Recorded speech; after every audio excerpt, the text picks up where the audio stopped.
இன்னாருன்னு சொன்னால் புரியுமா?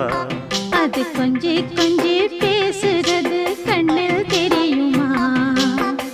உலகே அழிஞ்சாலும் உன் உருவம் அழியாதே. உயிரே பிரிஞ்சாலும் உறவேதும் பிரியாதே. உண்ணாமல் உறங்காமல் உன்னால் தவிக்கும் பொண்ணு மணியின் நெஞ்சுக்குள்ளே இன்னாருன்னு சொன்னால் புரியுமா? அது கொஞ்சி கொஞ்சி